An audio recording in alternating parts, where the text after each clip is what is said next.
Bu Eva, kita masuk ke bagian inti pendampingan. Untuk fokus yang pertama berkaitan dengan penerapan aksi nyata untuk modul 3.1, yaitu refleksi proses pengambilan keputusan. Ya, mohon izin saya menyampaikan beberapa pertanyaan. Yang pertama, berdasarkan hasil pemetaan yang Ibu lakukan, bagaimana hal tersebut mempengaruhi proses pengambilan keputusan yang dilakukan oleh Ibu?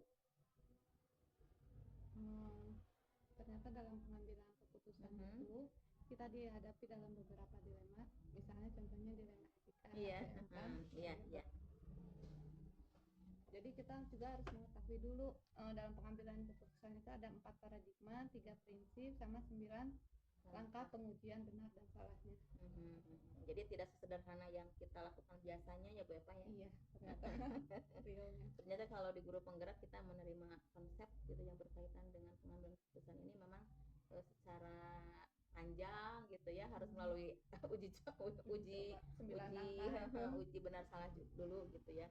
Dan tentunya ini tidak akan bisa kita lakukan secara instan gitu ya. Tentunya harus melalui proses latihan-latihan yang sering ya. Apa hal yang menurut Ibu itu masih perlu dikembangkan atau perlu dievaluasi dalam teori yang tadi gitu, dalam proses pengambilan keputusan, Bu Eva? Seperti tadi yang Ibu Pepe katakan bahwa kita itu harus banyak latih, karena sekali dua kali mungkin masih dalam pengambilan keputusan itu tuh ini benar apa salah ya gitu. Cuman mungkin nanti insya Allah kalau misalnya sudah terbiasa, kita sudah mengetahui 9 langkahnya, nanti diterapkan sedikit demi sedikit juga akan terbiasa nanti. Amin. Jadi itu ya, terbiasanya itu gitu ya yang harus dievaluasi dan terus dilakukan. Kemudian apa hal yang menurut Ibu itu mendukung keberhasilan dari keputusan yang diambil? Ternyata untuk mencapai suatu keputusan itu kita tidak bisa mengambil sendiri, harus musyawarah dulu. Betul, mengetahui pendapat orang lain, kira-kira ini benar apa salah, masukan dari orang lain. Jadi kita sebagai pemimpin, apalagi pemimpin pembelajaran di kelas, kita tidak bisa asal memutuskan langsung, harus kita lihat dulu. Jadi musyawarah ya intinya ya. Adakah pengalaman yang terjadi yang mencerminkan dilema etika, baik itu terkait dengan murid maupun dengan rekan Ibu gitu? Dilema etika sebagai guru, yaitu pemimpin pembelajaran di kelas, mungkin saya pernah menghadapi beberapa dilema etika, dimana siswa kadang-kadang kan ada yang tidak sekolah, jarang masuk sekolah, itu kan. Di satu sisi mungkin alasannya karena orang tuanya tidak punya ongkos, dia itu juga kan merupakan dilema kan, gitu. Di sisi lain, sementara guru-guru berharap agar anak itu hadir, ada 90% kehadirannya, sementara orang tuanya mungkin tidak terbatas oleh biaya itu. Iya ya, jadi rekan-rekan guru-guru yang lain tentunya betul ya, karena memang kriteria kenaikan kelas itu ya kehadiran. Gitu. Ketika dihadapkan hal seperti itu bagaimana tuh Bu Eva solusinya?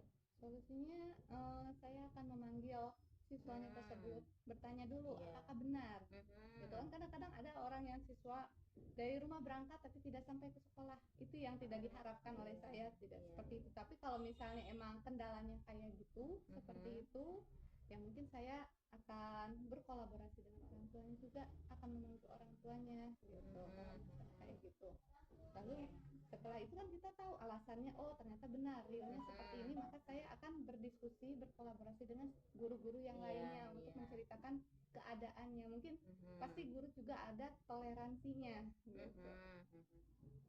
Menurut Ibu, apakah proses pengambilan keputusan yang tadi dilakukan itu sudah sesuai dengan prinsip atau langkah yang dipelajari di modul 3.1? Menurut saya sudah, berdasarkan 3 prinsip, apalagi yang prinsip yang terakhir yaitu prinsip rasa peduli atau best thinking itu. Oh iya, aset based thinking ya. Jadi Bu Eva lebih berpikir tingkat kebermanfaatan terhadap peserta didiknya itu ya. Kemudian apa yang menurut Ibu itu masih perlu dikembangkan atau perlu dievaluasi dari proses pengambilan keputusan tersebut?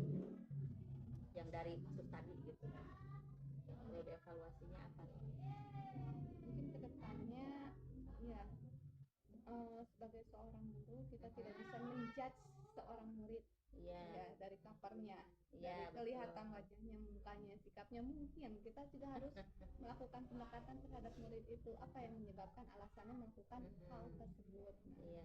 seperti itu. Setelah itu saya juga mungkin akan bertanya dengan guru-guru lain, apakah hal yang tersebut dilakukan oleh murid itu sama dilakukan juga ke guru-guru yang lainnya.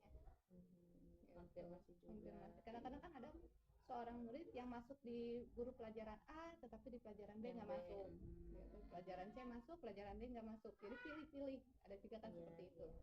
Jadi saya tidak bisa memutuskan juga bahwa si anak ini emang udahlah kamu mulai kelas gitu, karena jarang masuk, tidak bisa seperti itu. Saya harus melihat dulu. Jadi yang akan terus dievaluasi itu berkaitan dengan si konfirmasi tadi ya, dengan semua unsur, semua pihak ya. Baik, terima kasih Bu Eva untuk respon di bagian fokus yang pertama berkaitan dengan refleksi keputusan dan keputusan. Mudah-mudahan apa yang akan dikembangkan dan juga dievaluasi ke depannya bisa berjalan dengan